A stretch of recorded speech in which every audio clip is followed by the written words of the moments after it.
तुगलक के समय में एक विदेशी यात्री आया जिसका नाम था इब्न बतूता, ठीक है ना। तो इब्न बतूता था जो हमें पढ़ना था आज, इब्न बतूता, ठीक है। ध्यान से सभी लोग, वेरी गुड, चलिए ठीक है। टॉपिक के साथ ध्यान रहिए, साथ में नोट करते रहिएगा भैया, ठीक है। इब्न बतूता हम लोग पढ़ेंगे, इब्न बतूता नाम बड़ा प्यारा है इसका, इब्न बतूता का। तो देख लिया जाए भैया इसने काम कैसा किया है, तो इब्न बतूता, ठीक है, इब्न बतूता, ठीक है। तो देखिए सबसे पहली बात तो ये है कि ये कहां से था भैया, किसके समय में भारत आया, तो मोहम्मद बिन तुगलक। एमबीटी का मतलब क्या है, मोहम्मद बिन तुगलक, ठीक है ना। तो मोहम्मद बिन तुगलक के समय, ठीक है, मोहम्मद बिन तुगलक के समय भारत आया, मोहम्मद बिन तुगलक के समय भारत आया, ठीक है ना। मोहम्मद बिन तुगलक के समय भारत आया, तो ये पहला पॉइंट नोट करिएगा, ठीक है। मोहम्मद बिन तुगलक के समय भारत आया मतलब केम टू इंडिया, ठीक है। केम का क्या है कि भाई ये कहां से बिलोंग करता था, बिलोंग्स टू, कहां से बिलोंग करता था, तो बिलोंग्स टू मोरक्को। कहां से बिलोंग करता था भैया, मोरक्को से बिलोंग करता था। मोरक्को कहां पर पड़ता है भैया, मोरक्को साथियों अफ्रीका में पड़ता है। मोरक्को कहां पड़ता है दोस्तों, अफ्रीका में पड़ता है। मतलब कहां का रहने वाला था, ठीक है। तो कहां का रहने वाला था भैया, तो ये रहने वाला था साथियों कहां का, मोरक्को का। कहां का दोस्तों, मोरक्को का रहने वाला था। और मोरक्को दोस्तों कहां पड़ता है, तो जैसा कि हमने बताया कि भैया अफ्रीका में पड़ता है। कहां पर दोस्तों, अफ्रीका में पड़ता है, ठीक है ना। आप देखेंगे कि इसने भारत आकर, ठीक है, भारत आकर एक प्रॉपर एक बड़ी जबरदस्त किताब लिखी, और इस किताब का क्या नाम था दोस्तों, इस किताब का नाम था रेहला। कौन सी किताब लिखी भैया इसने, तो इसने दोस्तों रेहला नाम की किताब लिखी। कौन सी भैया, रेहला नाम की किताब लिखी थी, ठीक है ना। जब ये भारत आया तो इसे दिल्ली का काजी बनाया गया, ठीक है ना। सुल्तान ने इसे क्या नियुक्त किया, गजब की बात है ये कि सुल्तान ने इसे दिल्ली का काजी बनाया, ठीक है, दिल्ली का काजी बनाया, ठीक है, दिल्ली का काजी बनाया। मतलब सुल्तान बहुत मालिका और बिल्कुल बढ़िया जबरदस्त व्यक्ति है, ठीक है ना। तो सुल्तान ने इसे दिल्ली का काजी बनाया, ठीक है ना। तो अपॉइंटेड एज, तुगलक ने क्या किया, मोहम्मद बिन तुगलक ने इसे अपना राजदूत बनाकर चीन भेज दिया। ये गजब हो गया, इसे अपना राजदूत बनाकर चीन भेज दिया, इसे अपना राजदूत बनाकर चीन भेज दिया। तो ये भी एक जरूरी चीज है, राजदूत बनाकर चीन भेज दिया, ठीक है। तो ये भी इंपॉर्टेंट है, एज इट इज याद करना है भैया, ठीक है। तो एज इट इज क्या याद करेंगे भैया, ठीक है। सेट टू मोहम्मद बिन तुगलक दिल्ली का सुल्तान कब बना, तो मोहम्मद बिन तुगलक दिल्ली का सुल्तान बना था 1325 में, ठीक है ना। तो मोहम्मद बिन तुगलक की बात है। अब इब्न बतूता, तो देखिए जरा इब्न बतूता का पूरा, ठीक है ना, हां जी, पूरा का पूरा आपको जरूरी है याद करना, ठीक है भाई। अच्छा भी शीतल, ठीक है, चक्का लिया जाएगा, ठीक है। अगर ध्यान देंगे कि इब्न बतूता की बात कर रहे हैं, तो इब्न बतूता जो है सिंपल सी चीज है कि इब्न बतूता अफ्रीका के मोरक्को का रहने वाला था। अफ्रीका में आप देखेंगे तो एक देश है जिसका नाम है मोरक्को, मोरक्को जिसकी राजधानी है रबात। वही मोरक्को जहां पर माराकेश समझौता हुआ था 1994 में, जिसके परिणाम स्वरूप 1995 में कैट को डब्ल्यूटीओ में कन्वर्ट कर दिया गया था, उसी मोरक्को की बात हो रही है। तो मोरक्को साथियों, मोरक्को अफ्रीका में पड़ता है। वहीं से मोहम्मद बिन तुगलक के समय में एक यात्री भारत आता है, ठीक है, जिसका नाम है इब्न बतूता, ठीक है, जिसने बुक लिखी रेहला। और सुल्तान ने भारत आया तो मोहम्मद बिन तुगलक ने इसे दिल्ली का काजी बना दिया, ठीक है, और फिर अपना दूत बनाकर चीन भेज दिया। तो ये सब चीजें इसके समय में हुई है, ठीक है ना। ये बिल्कुल पहली स्लाइड है, ठीक है। अब आइए हम किसके बारे में पढ़ेंगे, अब हम पढ़ेंगे मोहम्मद फिरोज शाह तुगलक के बारे में, ठीक है। अब किसके बारे में पढ़ने जा रहे हैं भैया, अब हम पढ़ने जा रहे हैं मोहम्मद फिरोज शाह तुगलक के बारे में, ठीक है। मोहम्मद फिरोज शाह तुगलक के बारे में क्या-क्या इंपॉर्टेंट जानकारियां हैं। पहली बात तो 1351 में, ठीक है, ये गद्दी पर कब बैठा है, ये राजा कब बना है, 1351 में दिल्ली की गद्दी पर बैठा है। दूसरी बात, फिरोज शाह तुगलक का राज्याभिषेक 2 बार हुआ था, एक बार ठट्टा में हुआ और दूसरी बार दिल्ली में हुआ, ठीक है। मतलब अगर हम इसके कोरोनेशन की बात करें तो भैया इसके मतलब राज्याभिषेक की बात करें तो 2 बार हुआ। और पहली बार जो हुआ वो कहां पर हुआ भैया, तो पहली बार जो इसका हुआ राज्याभिषेक वो कहां पर हुआ, ठट्टा में हुआ, दूसरी बार कहां पर हुआ, दिल्ली में हुआ। तो एक तो ठट्टा को याद करना है, ठीक है, एक तो ठट्टा को याद करना है, दूसरा जो है दिल्ली याद करना। तो क्या हम मेंशन करते हुए चलेंगे। और इसने क्या किया है, आप देखेंगे कि भैया इसके द्वारा 2 मंदिर भी तोड़े गए, ठीक है। डेमो एक तरह से क्या किया भैया, 2 मंदिर भी तोड़े गए, डेमोलिश किए गए, ठीक है। जब चलिए इसको मेंशन कर लेते हैं हम अपने अंदाज में। मोहम्मद फिरोज तुगलक की हम बात करने जा रहे हैं, किसकी भैया, मोहम्मद फिरोज तुगलक की। तो जरा ध्यान से समझते हुए चलिएगा। मोहम्मद फिरोज तुगलक की बात करें तो पहले तो इसका शासनकाल है 1351 से शुरू करके 1388, 1351 से शुरू करके 1388 इसका शासनकाल है, ठीक है ना। देखिएगा, है ना, ठीक है। तो भैया ये आप देखेंगे कि मोहम्मद फिरोज तुगलक की अगर बात करें तो पहले तो ये समझ लीजिए कि ये किसका, भैया मोहम्मद बिन तुगलक का क्या था, भाई जजीरा भाई था, ठीक है। मतलब ये मोहम्मद बिन तुगलक का क्या था, कजिन था, ठीक है। मोहम्मद बिन तुगलक का क्या था भैया, कजिन था। एक बात तो ये हो गई, ठीक है, ये मोहम्मद बिन तुगलक का कजिन था, ठीक है। अच्छा मतलब जजीरा भाई, मोहम्मद बिन तुगलक का चचेरा भाई था, ठीक है। मोहम्मद बिन तुगलक का चचेरा भाई था, एक बात तो ये होगी, ठीक है। मोहम्मद बिन तुगलक का चचेरा भाई मतलब हो गया कि गयासुद्दीन तुगलक के भाई का बेटा, गयासुद्दीन तुगलक के भाई का बेटा हुआ ये मोहम्मद फिरोज तुगलक जो है। इसे दिल्ली सल्तनत का, ठीक है, मतलब सल्तनत का अकबर कहा जाता है, ठीक है। दिल्ली सल्तनत का अकबर कहा जाता है, दिल्ली सल्तनत का अकबर भी इसे कहा गया है। दिल्ली सल्तनत का क्या कहा गया है, इसे अकबर कहा गया है। मतलब कह सकते हैं कि अकबर ऑफ दिल्ली डायनेस्टी। मोहम्मद फिरोज तुगलक जो है इसका 2 बार राज्याभिषेक हुआ, ठीक है ना। इसका जो राज्याभिषेक हुआ था, जो एक तरह से 2 बार इसका राज्याभिषेक जो हुआ उसको भी आपको याद करने की जरूरत है, ठीक है ना। मतलब एक तरह से कह सकते हैं कि the succession of Firoz Shah Tughlaq, Muhammad bin Tughlaq ascended the throne of Delhi in 1351। वो तो ठीक है, लेकिन आगे ये चीज है कि सक्सेशन ऑफ फिरोज शाह तुगलक, मोहम्मद बिन तुगलक, कि Firoz Shah Tughlaq was the son of, अच्छा, गयासुद्दीन तुगलक से younger brother, ठीक है। चलिए तो ठीक है, अब देखिएगा, ठीक है। तो इसका जो कोरोनेशन है, कोरोनेशन का मतलब क्या होता है, राज्याभिषेक होता है। तो ये यहाँ पर मैं लिख रहा हूँ कोरोनेशन, ठीक है, क्या भैया, कोरोनेशन। तो कोरोनेशन का मतलब हो गया दोस्तों राज्याभिषेक। क्या हो गया, इसका मतलब हो गया सीधा सीधा राज्याभिषेक, ठीक है। तो 2 बार इसका राज्याभिषेक हुआ है, ठीक है। और जो 2 बार इसका राज्याभिषेक हुआ, 2 बार, ठीक है, 2 बार इसका राज्याभिषेक हुआ। तो पहली बार कहां हुआ था, तो पहली बार इसका राज्याभिषेक हुआ ठट्टा नामक जगह पर, ठीक है, ठट्टा नामक जगह पर, जो आज के हिसाब से पाकिस्तान के क्षेत्र में पड़ता है, ठट्टा नामक जगह पर, ठीक है ना। और इसी प्रकार से आप देखेंगे कि भैया दूसरी बार जो इसका राज्याभिषेक हुआ वो कहां हुआ, वो दिल्ली में हुआ प्रॉपर। तो दिल्ली तो खैर आप जानते हैं, ठीक है, दिल्ली में हुआ। तो 2 बार राज्याभिषेक हुआ। अच्छा, भारत के इतिहास में ऐसे कितने शासक हुए जिनका 2 बार राज्याभिषेक हुआ, तो आइए जरा वो भी मेंशन कर देते हैं अलग से, ठीक है। 2 बार राज्याभिषेक, ठीक है, 2 बार राज्याभिषेक, ठीक है। तो 2 बार राज्याभिषेक भारत के इतिहास में कौन-कौन से ऐसे शासक रहे हैं जिनका हुआ है, ठीक है। राज्याभिषेक का मतलब क्या होता है, कोरोनेशन होता है। तो बिल्कुल एक जगह पर लिख लीजिए कि भारत के इतिहास में ऐसे कुल मिलाकर 4 शासक हुए, ठीक है। एक तो भैया मोहम्मद फिरोज तुगलक हुआ, ठीक है, एक तो मोहम्मद फिरोज तुगलक है, ठीक है। दूसरा कौन है, दूसरा बहलोल लोधी है। कौन है, बहलोल लोधी है, मतलब बकलोल लोधी, ठीक है, हां, बहलोल लोधी है, ठीक है। बहलोल लोधी का भी 2 बार राज्याभिषेक हुआ, बहलोल लोधी का भी 2 बार राज्याभिषेक हुआ। इसी प्रकार से एक है साथियों कौन, एक औरंगजेब है, औरंगजेब का भी 2 बार राज्याभिषेक हुआ था, औरंगजेब का भी 2 बार राज्याभिषेक हुआ था। तो ये भी बिल्कुल याद करने की जरूरत है, औरंगजेब का भी 2 बार राज्याभिषेक हुआ। और इसी प्रकार से आप देखेंगे कि भैया शिवाजी महाराज, छत्रपति शिवाजी महाराज जो है, इनका भी राज्याभिषेक 2 बार हुआ था, ठीक है ना। शिवाजी महाराज, तो बिल्कुल आपको याद करने की जरूरत है कि भैया शिवाजी महाराज का भी राज्याभिषेक 2 बार हुआ था, शिवाजी महाराज, ठीक है। तो बिल्कुल, तो भारत के इतिहास में ऐसे 4 शासक जिनका राज्याभिषेक 2-2 बार, ठीक है ना, हां जी भैया, 2-2 बार। अच्छा, वापस इस पे लौटे तो मोहम्मद फिरोज तुगलक, जो कि मोहम्मद बिन तुगलक का चचेरा भाई है, सल्तनत काल का अकबर कहलाता है, राज्याभिषेक इसका 2 बार हुआ है, ठीक है। और इसने जो 2 मंदिर तोड़े, ठीक है, मतलब डेमोलिश टेंपल, ठीक है, डेमोलिश 2 टेंपल्स, ठीक है, 2 मंदिर तोड़े इसने, ठीक है, 2 मंदिर इसने तोड़े, 2 मंदिर तोड़े। कौन-कौन से मंदिर तोड़े इसने भैया, तो 2 मंदिर ऐसे रहे जिनको तोड़ने का प्रयास इसने किया, ठीक है। और तोड़ा तो एक मंदिर तो नगरकूट का ज्वालामुखी मंदिर था, है ना, हिमाचल प्रदेश का ज्वालामुखी मंदिर, और दूसरा जगन्नाथ मंदिर, ठीक है ना। हाँ जी, ज्वालामुखी मंदिर और जगन्नाथ मंदिर, इन दो मंदिरों को तोड़ने का प्रयास, ठीक है ना। कौन सा? एक है ज्वालामुखी मंदिर, ज्वालामुखी मंदिर, ठीक है ना, ज्वालामुखी मंदिर, तो ज्वालामुखी मंदिर, और दूसरा कौन सा है? दूसरा है भैया भुवनेश्वर लिंगराज मंदिर, ठीक है ना। जो भुवनेश्वर उड़ीसा में स्थित लिंगराज मंदिर है, उस लिंगराज भुवनेश्वर उड़ीसा वाला पूरी बात जगन्नाथ मंदिर, ठीक है। कौन सा वाला? जगन्नाथ मंदिर को तोड़ने का प्रयास किया, जगन्नाथ मंदिर, ठीक है। लेकिन ये दोनों प्रयास ही, ठीक है, ऐसे तो प्रयास ये लोग करते हैं बहुत सारे, ठीक है। तो ज्वालामुखी टेंपल याद रखेंगे एक तो भैया, एक तो ज्वालामुखी टेंपल को तोड़ने का प्रयास, दूसरा किसको भैया? दूसरा जो है जगन्नाथ टेंपल को तोड़ने का प्रयास, ठीक है, जगन्नाथ टेंपल को तोड़ने का प्रयास, ठीक है। तो ये दो मंदिरों को तोड़ने का प्रयास हुआ है यहाँ पर, ठीक है। और इसमें आप देखेंगे जो ज्वालामुखी मंदिर है हिमाचल प्रदेश में पड़ता है, और जगन्नाथ मंदिर जो ये कहाँ पड़ता है? उड़ीसा के पुरी में पड़ता है। कहाँ पड़ता है? उड़ीसा के पुरी में पड़ता है, ठीक है। राज्याभिषेक का मतलब नहीं पता, राज्याभिषेक को इंग्लिश में कहते हैं कोरोनेशन। जब कोई व्यक्ति राजा बनता था तो उसकी जो ताजपोशी होती थी, मतलब वह प्रक्रिया व रिचुअल जिससे किसी व्यक्ति को किंग घोषित किया जाता था, रूलर घोषित किया जाता था, उसको कहते थे कोरोनेशन या राज्याभिषेक, ठीक है ना। चलिए आगे देख लीजिए। अकबर का टाइम पीरियड है तो बता दें, अकबर का टाइम पीरियड है तो बता दें, बताओ। जब अकबर बताएंगे तो बताएंगे, इतना कहा जल्दी है, ठीक है। तो ये जरूरी है याद करना आपके लिए, ठीक है, कि ये मंदिर तोड़वाया और किस तरह से चीजें करी, ठीक है। ये एक एक करके इंपॉर्टेंट है, ठीक है। ये कई सारी भाषाएं भी जानता है, ठीक है ना। हाँ जी, ठीक है। तो कह सकते हैं कि भाषाएं, ठीक है, कई भाषाओं का जानकार था ये, ठीक है, कई भाषाओं का जानकार, ठीक है, कई भाषाओं का जानकार था, कई भाषाओं का जानकार था, ठीक है, कई भाषाओं का जानकार था, मतलब कह सकते हैं कि मल्टीलिंग्विस्टिक था, ठीक है, ठीक है। कौन कौन से भाई? फारसी, अरबी, ठीक है, फारसी, अरबी, तुर्की, ठीक है। इतनी भाषाएं कैसे जानता है? तो चार ही भाषा कर लिया क्या? फारसी, अरबी, तुर्की, कन्नड़, ठीक है, तेलुगु, मराठी, ठीक है। इतनी भाषा कैसे जानता था? गजब का, तेलुगु, मराठी भी जानता था, बताओ इतनी भाषाएं कैसे जान गया? खैर जो भी है, लेकिन आपको याद करना है कि भैया, ठीक है, मल्टीलिंग्विस्टिक था ये, मल्टीलिंग्विस्टिक था, तो इंपॉर्टेंट तो है ये, ठीक है। टर्की, टर्किश, अरबियन, ठीक है, पर्शियन, ठीक है, मराठी, ठीक है। तो बिल्कुल याद करने की जरूरत है कि कई भाषाओं का जानकार था, ठीक है ना। खैर जो भी, एक्चुअली एक इतिहासकार है जिनका नाम है फरिश्ता, एक इतिहासकार है जिनका नाम है फरिश्ता, क्या नाम है? फरिश्ता, ठीक है। तो फरिश्ता नाम के जो इतिहासकार है उन्होंने बताया, ठीक है, फरिश्ता नाम के जो इतिहासकार है उन्होंने बताया ये चीज, ठीक है।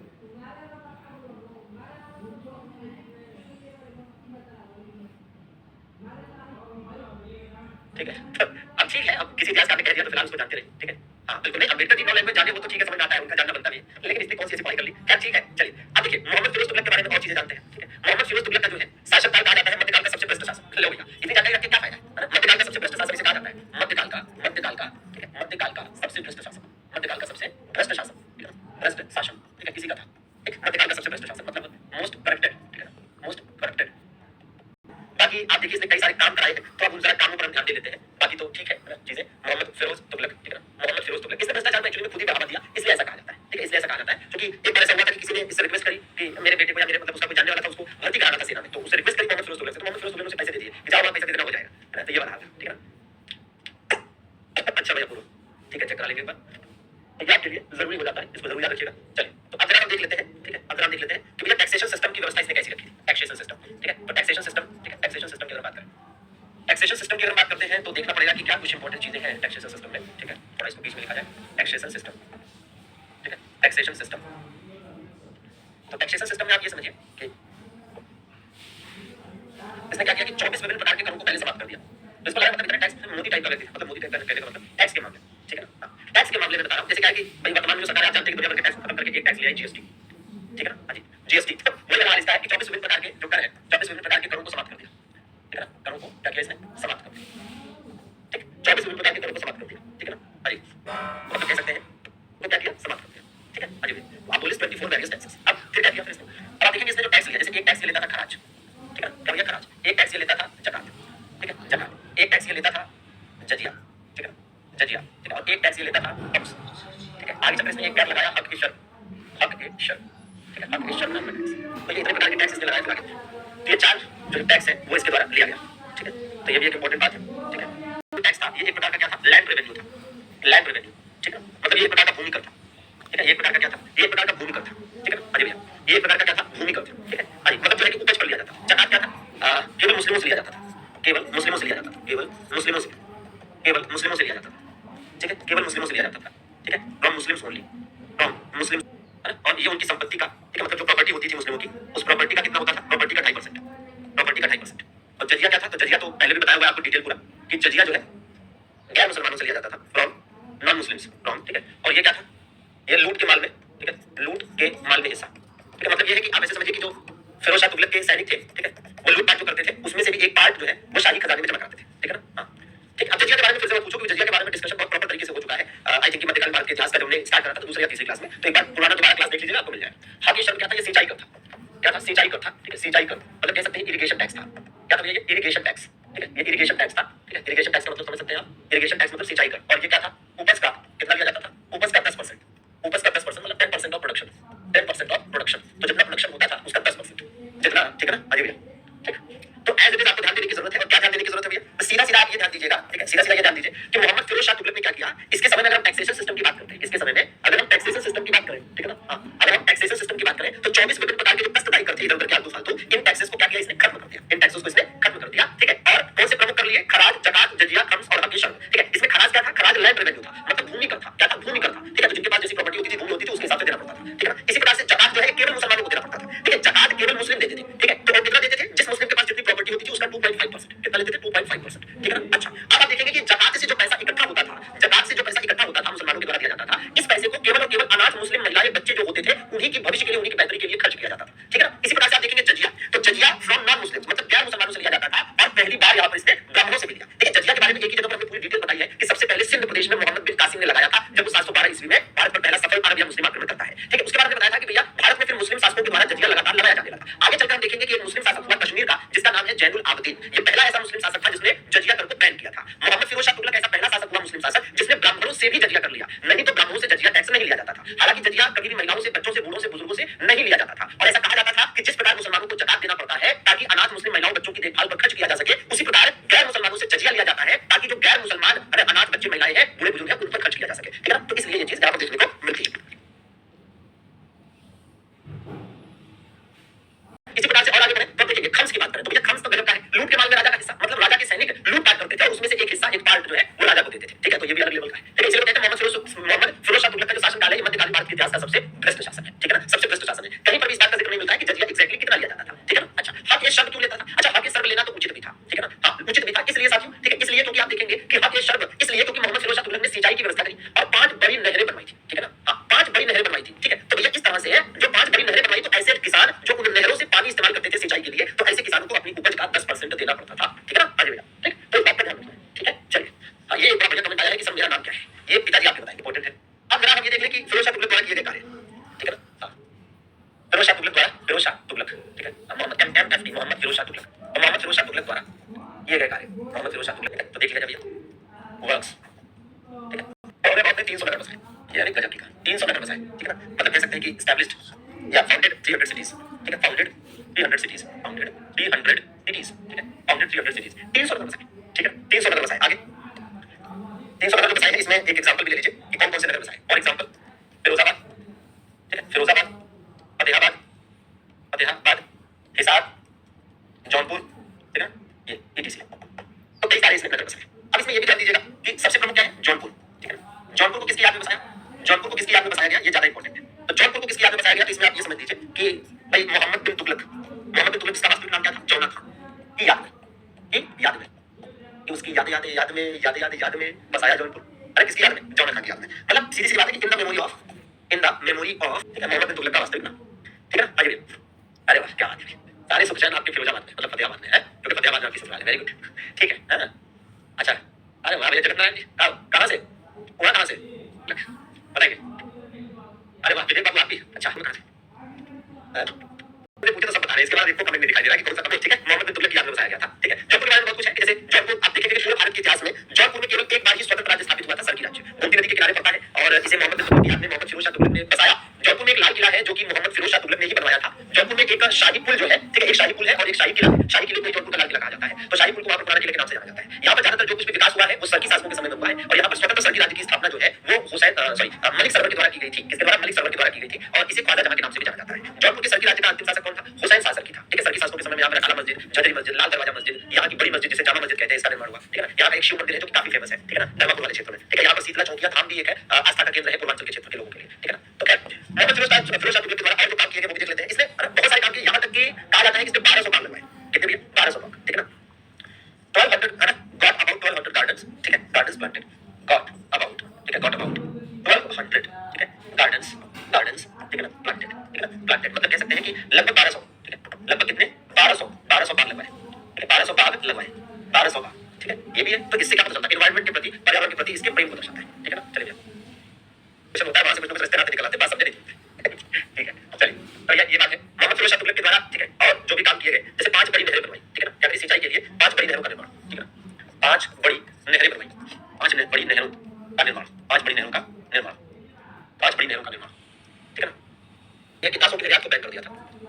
दासों के निर्यात को बैन किया, दासों के निर्यात, दासों का निर्यात बैन कर दिया इसने, ठीक है, दासों का निर्यात मतलब दासों को बेचा नहीं जाएगा, दासों का निर्यात बैन कर दिया, ठीक है ना। स्लैब एक्सपोर्ट, तो स्लैब्स का जो एक्सपोर्ट है, स्लैब्स का जो एक्सपोर्ट है उसको बैन कर दिया, ठीक है, तो भैया इनका एक्सपोर्ट नहीं होगा, ठीक है, किसी भी प्रकार का मोहम्मद फिरोज शाह तुगलक, ठीक है, तो ये चीज भी आपको ध्यान देनी है कि भाई दासों के निर्यात को इसने बैन कर दिया, जो कि काफी इंपॉर्टेंट है, ठीक है। और भाई याद करिए मेरठ और टोकरा से अशोक के स्तंभ लेखों को लाकर दिल्ली में स्थापित कराया, ठीक है, क्या किया, याद करिए मेरठ, ठीक है, भाई मेरठ की बात करें, मेरठ कहाँ पड़ता है, उत्तर प्रदेश में पड़ता है, और एक टोकरा नाम की जगह है शायद हरियाणा में, हाँ हरियाणा में, ठीक है, तो टोकरा नाम की जगह हरियाणा में, ठीक है, इन दोनों जगहों पर क्या थे, इन दोनों जगहों पर अशोक के अभिलेख थे, ठीक है ना, इन दोनों जगहों पर क्या थे भैया, अशोक के अभिलेख, हाँ हाँ भाई दासों के निर्यात को बैन कर दिया था तो दासों की संख्या तो सबसे ज्यादा हो ही जाएगी, और दासों के बारे में सारी चीजें हमने एक जगह पर आपको बताई थी, आपने लिखी होगी, अशोक के अभिलेख यहाँ पर थे, ठीक है ना, और ये जो अशोक के अभिलेख यहाँ पर थे इनको कहाँ इसने लाकर स्थापित करा दिया, ठीक है, मतलब कह सकते हैं कि अशोकाज, ठीक है, अशोकाज इंस्क्रिप्शन, अशोकाज, तो अशोक के जो अभिलेख है इनको लाकर इसने कहाँ स्थापित करा दिया भैया, अशोक के अभिलेखों को दिल्ली लाया, क्या किया भैया, अशोक के अभिलेखों को क्या किया, ये दिल्ली लाया, ठीक है, तो भैया टोकरा और मेरठ में जो अशोक के अभिलेख थे इनको दिल्ली लाया, इसी प्रकार से देख लीजिए दासों की सर्वाधिक संख्या इसी के समय में थी, दासों की सर्वाधिक संख्या, दासों की सर्वाधिक संख्या, ठीक है, मतलब कह सकते हैं कि highest number of slabs, highest number of slabs, highest number of slabs, जाहिर सी बात है कि दासों के निर्यात इसने बैन कर दिया था कि दासों की संख्या तो ज्यादा होनी थी, ठीक है ना, अजय भैया, हाँ तो अशोक के अभिलेखों को टोकरा और मेरठ से कहाँ लाया, दिल्ली लाकर स्थापित कराया, तो ये भी एक दिमाग में आपके होना चाहिए क्योंकि बहुत ज्यादा इंपॉर्टेंट है, ठीक है। एक खैराती अस्पताल इसने बनाया था, खैराती अस्पताल मतलब चैरिटेबल हॉस्पिटल, जिसका नाम था दारुल इस्लाम, ठीक है ना, दारुल इस्लाम, तो दारुल इसका नाम, तो वो बोलते हैं दवा दारू शब्द आपने सुना होगा, हाँ जी, दवा दारू आपने सुना होगा, तो दारुल इस्लाम, ठीक है, दारुल इस्लाम की स्थापना इसने कराई, दारुल इस्लाम क्या था, दारुल इस्लाम, ठीक है, तो दारुल इस्लाम की बात करेंगे या दारुल भाई जो खैराती अस्पताल था, ठीक है, खैराती अस्पताल, खैराती अस्पताल का मतलब क्या, खैराती अस्पताल सीधा सीधा कह सकते हैं, खैराती अस्पताल का मतलब सीधा सीधा क्या कह सकते हैं भैया, charitable hospital, charitable charitable hospital, एक मिनट रुको जरा, बढ़ा के, ठीक है, चैरिटेबल हॉस्पिटल, ठीक है, दारुल सिफा, दारुल इस्लाम नहीं था, दारुल सिफा था, ठीक है, दारुल सिफा, तो दारुल सिफा नाम का खैराती अस्पताल, ठीक है, क्या दारुल सिफा, दारुल शिफा, ठीक है, तो दारुल सिफा नाम का खैराती अस्पताल कहाँ पर स्थापित कराया, दिल्ली में, ठीक है, कहाँ पर, दिल्ली में, तो दिल्ली में दारुल सिफा नाम का खैराती अस्पताल, ठीक है ना, ठीक है, मोहम्मद फिरोज तुगलक, अद्दा और वीक नाम के सिक्के भी इसने चलवाए थे, ठीक है, अद्दा और वीक नाम के सिक्के भी इसने चलवाए थे, वो भी खैर इंपॉर्टेंट होता है, ठीक है, और इसने जागीर के रूप में सैनिकों को, ठीक है, salaries to the soldiers were given in the form of jagirs, ठीक है ना, तो जागीरों के रूप में वेतन देना शुरू किया, ठीक है ना, जागीरों के रूप में वेतन देना शुरू किया, जागीरों के रूप में वेतन, ठीक है, नगद वेतन चलता था ना, याद करिए अलाउद्दीन खिलजी के समय से नगद वेतन शुरू हुआ था, अलाउद्दीन खिलजी के समय से क्या हुआ था भैया, नगद वेतन शुरू हुआ था, अलाउद्दीन खिलजी के समय से क्या हुआ था, कैश पेमेंट दिया जा रहा था, तो इसने जागीर के रूप में वेतन देना शुरू कर दिया फिर से, ठीक है ना, आज मतलब कह सकते हैं कि payment in the form of jagir, in the form of jagir, ठीक है, तो जागीर के रूप में इसने वेतन देना शुरू किया, जागीर के रूप में इसने वेतन देना शुरू किया, ठीक है, तो ये भी याद करना है। मोहम्मद फिरोज तुगलक ने 300 नए नगर बसाए, जिसमें से कुछ प्रमुख क्या लिखे हैं, जौनपुर को मोहम्मद बिन तुगलक या जौनक खान की याद में बसाया, ठीक है, इसने 1200 नए पार्क भी लगवाए, इससे पर्यावरण के प्रति इसके प्रेम का कहीं नहीं पता चलता है। दारुल सिफा नाम का खैराती अस्पताल मतलब चैरिटेबल क्या किया, चैरिटेबल हॉस्पिटल इसने स्थापित किया, ठीक है, 5 बड़ी नहरों का निर्माण कराया इसने, दासों के निर्यात को बैन कर दिया, इसलिए इसके समय दासों की संख्या सबसे ज्यादा हो गई, अशोक के अभिलेखों को लाकर दिल्ली में स्थापित कराया, टोकरा और मेरठ से जागीरों के रूप में वेतन देना शुरू किया, मतलब एक तरह से जागीरदारी प्रथा की शुरुआत कर दी, ठीक है ना, अच्छा भैया, अब एक चीज ध्यान दीजिए, क्या तो इसके द्वारा स्थापित विभाग, मोहम्मद फिरोज तुगलक द्वारा स्थापित विभाग, ठीक है, मोहम्मद फिरोज तुगलक के द्वारा स्थापित विभाग, ठीक है, विभाग देख लेते हैं, मतलब डिपार्टमेंट्स, ठीक है, departments established by Mohammad Firoz Tughlaq, ठीक है, जागीर का मतलब होता है भूमि, वही मतलब जैसे पहले इक्तेदारी प्रथा चलती थी, तो इक्तेदारी बड़े लेवल पर होती थी, तो जागीरदारी छोटे लेवल पर होती थी, ठीक है, जैसे क्या होता है ये भूमि का टुकड़ा है और ये मुझे दे दिया जाए तो इसको जागीर समझा जाएगा कि ये जागीर है जो मुझे दे दी गई, ठीक है, अच्छा देखिए तो ये मोहम्मद फिरोज तुगलक द्वारा स्थापित विभागों की बात करें तो इसने एक विभाग स्थापित किया दीवान ए बंदरगाह, क्या दीवान ए बंदरगाह, ठीक है, दीवान ए बंदरगाह, अब दीवान ए बंदरगाह किसके लिए था आप समझ सकते हैं, दीवान ए बंदरगाह किसके लिए था आप समझ सकते हैं, ठीक है, इसी प्रकार से आप देखेंगे इसने एक विभाग बनाया दीवान ए खैरात, क्या भैया दीवान ए खैरात, ठीक है, दीवान ए खैरात, तो ये भी एक विभाग दीवान ए खैरात, ठीक है, दीवान ए खैरात, इसी प्रकार से एक बनाया इसने दीवान ए इम्तिहान, क्या भैया दीवान ए इम्तिहान, दीवान ए इम्तिहान, ठीक है, दीवान ए इम्तिहान, अब ये नाम है तो इंग्लिश में चेंज नहीं होने वाला है, दीवान ए इम्तिहान, दीवान ए इम्तिहान, ठीक है, इसी प्रकार से दीवान ए बंदरगाह हो गया, दीवान ए खैरात, अनुवाद विभाग भी बनाया, ठीक है, अनुवाद विभाग, ठीक है, अनुवाद विभाग, ठीक है, अनुवाद विभाग, तो ये क्या था, translation department, translation department, translation department से एक रोजगार दफ्तर भी स्थापित किया, रोजगार दफ्तर, ठीक है, रोजगार दफ्तर, रोजगार देने के लिए, ठीक है ना, एम्प्लॉयमेंट ऑफिस, ठीक है, जैसे दीवान ए बंदरगाह किसके लिए था, दासों की देखभाल के लिए, दासों की भलाई के लिए, आदेशों है ना, दासों की देखभाल के लिए, ठीक है, एक लिए, ठीक है, मतलब कह सकते हैं कि for the welfare of slabs, for the welfare of slabs, बड़ी बात है, दासों के लिए इसने इतना कुछ सोचा, ठीक है ना, हाँ ठीक है, तो यहाँ पर डिपार्टमेंट को ऐसे कहा जाता था, दीवान ए बंदरगाह, दीवान ए खैरात, दीवान ए इम्तिहान, ठीक है ना, ऐसे ही कहा जाता था, तो जैसे दीवान ए बंदरगाह हो गया, दीवान ए खैरात क्या था भैया, अनाथों की मदद के लिए, ठीक है, अनाथों की मदद हेतु, अनाथों की मदद हेतु, ठीक है ना, to help orphans, to help pension department, ठीक है, अनुवाद विभाग को समझ रहे हैं, रोजगार दफ्तर भी समझ रहे हैं, तो ये मोहम्मद फिरोज शाह तुगलक के द्वारा, ठीक है, है। अच्छा भैया, अच्छा बाबू, ठीक है। मोहम्मद फिरोज तुगलक द्वारा दीवानी बतरान, दीवानी खैरात, दीवानी इम्तिहान, अनुवाद विभाग, रोजगार दफ्तर ये स्थापित किए गए। तो ये इसके द्वारा अलग अलग टाइम पर स्थापित किए गए विभाग है जो आपको याद करने की जरूरत है। यहाँ से भी क्वेश्चन पूछा जाता है, ठीक है। हाँ जी, तो इसको एज इट इज याद करने की जरूरत है, ठीक है। और भाई इसके समय में जो सिक्के चलवाए गए थे, ठीक है, इसके समय जो सिक्के चलवाए गए थे उन्हें क्या कहा जाता है, अद्धा और बीख नाम के सिक्के कहा जाता है, ठीक है। अद्धा और बीख, ठीक है, जो कॉइन्स चलवाए गए। अगर कॉइन्स की बात करें तो दो टाइप के इसके समय में कॉइन्स चलते थे। एक तो चांदी और तांबे के मिश्रण से बना हुआ अद्धा और बीख नाम का कॉइन होता था, और दूसरा एक सशगरी नाम का कॉइन होता था। तो केवल यही दो कॉइन याद करने हैं, अद्धा और बीख और दूसरा सशगरी, ठीक है ना। अद्धा और बीख और दूसरा कौन सा, सशगरी, ठीक है। तो एक तो भैया लिख लेंगे अद्धा व बीख, ठीक है, और दूसरा कौन सा, मतलब कह सकते हैं अद्धा, बीख और सशगरी, ठीक है। ये तीन प्रकार के सिक्के थे, सशगरी, ठीक है। तो ये हो जाएगा आपका कॉइन्स वाला मामला कि भैया कौन सा कॉइन्स या कौन से सिक्के इसने चलवाए, ठीक है। अब इसके जो ये तीन सिक्के हैं इसके द्वारा चलवाए गए, ठीक है। तो जैसे इसमें मान लीजिए अद्धा है, ठीक है, बीख है, ठीक है, और कौन सा है, सशगरी, सशगरी, ठीक है। इसमें ये दोनों जो सिक्के थे, ये दोनों किसके थे, सिल्वर प्लस कॉपर के मिक्स सिक्के थे, सिल्वर प्लस कॉपर मिक्स, ठीक है ना। मतलब चांदी व तांबे के मिश्रित सिक्के, तांबे के मिश्रित सिक्के थे, चांदी व तांबे के मिश्रित सिक्के थे, ठीक है। चांदी व तांबे के मिश्रित सिक्के थे। और सशगरी की बात करें तो इक्वल्स टू 6 जीतल, ठीक है ना, मतलब 6 जीतल के बराबर। जीतल तो याद होगा आपको, 6 जीतल के बराबर इसका मूल्य था, ठीक है, बराबर मूल्य का, ठीक है। जीतल याद करिए कि जीतल और टंका, ठीक है ना। टंका और जीतल नाम के जो सिक्के थे वो इल्तुतमिश ने चलवाए थे, जो कि शुद्ध अरबी सिक्के थे, ठीक है, शुद्ध अरबी सिक्के थे, ठीक है। तो फिलहाल आप इसको याद रखेंगे। कॉइन्स की अगर बात करें तो ये चीजें हैं जो आपके लिए इंपॉर्टेंट है, जो कि याद करना चाहिए आपको, ठीक है। तो एज इट इज इसको याद कर लेना है भैया, कहीं से कहीं तक कोई दिक्कत वाली बात इसमें है नहीं, ठीक है। इसने एक अपनी आत्मकथा लिखी है, ठीक है। आत्मकथा की अगर बात करें तो देखिए, अपनी आत्मकथा लिखने वाले शासक, आत्मकथा मतलब आत्मकथा लिखने वाले शासक, तो भारत के इतिहास में आत्मकथा लिखने वाले शासक केवल 3 हुए। आत्मकथा लिखने वाले जो शासक है वो केवल 3 हुए, ठीक है ना। एक नाम इसमें बाबर का है और एक नाम इसमें जहांगीर का है, ठीक है। किसका भैया, जहांगीर का है, ठीक है। तो मोहम्मद फिरोज तुगलक की जो आत्मकथा है ये मात्र 32 पेज की है। मोहम्मद फिरोज शाह तुगलक की आत्मकथा मात्र 32 पेज की है, ठीक है ना। फतुहात ए फिरोजशाही, फतुहात ए फिरोजशाही, फतुहात ए फिरोजशाही, ठीक है ना। फतुहात ए फिरोजशाही मात्र 32 पेज की है। बाबर ने जो लिखी वो थी बाबरनामा, ठीक है, तुर्की भाषा में लिखी थी मूलतः, तुर्की भाषा में। और जहांगीर ने जो लिखी वो है जहांगीरनामा, जहांगीर, ठीक है, जहांगीरनामा। तो इसको याद करने की क्या जरूरत है आपको। टॉपिक और ये सेशन दोनों यहाँ पर खत्म होते हैं। मोहम्मद फिरोज शाह तुगलक ने ठीक ठाक लंबे समय तक शासन किया, और फिर मोहम्मद फिरोज शाह तुगलक के बाद तुगलक वंश में कोई शक्तिशाली शासक नहीं हुआ। और जिस समय तुगलक वंश का अंतिम शासक नासिरुद्दीन महमूद तुगलक था, उसी समय दिल्ली पर तैमूर लंग का आक्रमण हुआ, और तैमूर लंग का साथ दिया था खिजर खान ने, जिसे तैमूर लंग ने अपना सेनापति बनाया। और आगे चलकर इसी खिजर खान के द्वारा तुगलक वंश के बाद सैयद वंश की स्थापना की जाएगी। यह बात हम आपको कल जब मिलेंगे तो फिर बताएंगे कि भैया किस प्रकार से तुगलक वंश का अंत हुआ और सैयद वंश का उदय हुआ। तो कल फाइनली ये एकदम 100% श्योर है कि आपको सैयद वंश और लोधी वंश दोनों पढ़ाकर खत्म कर दूंगा, और इसके साथ ही दिल्ली सल्तनत खत्म हो जाएगा, और फिर हम परसों से मुगल एम्पायर पढ़ पाएंगे, ठीक है। आगे मिलते हैं 4 बजे आपकी पसंदीदा आपकी शानदार सी क्लास में। के लिए हाँ बिल्कुल भैया, बोलो एकदम बिल्कुल बिल्कुल बिल्कुल बिल्कुल बिल्कुल बिल्कुल। अच्छा ठीक है ठीक है ठीक है ठीक है। अच्छा तो फिर हिंदी इंग्लिश दोनों लैंग्वेज में लिख रहे हैं तो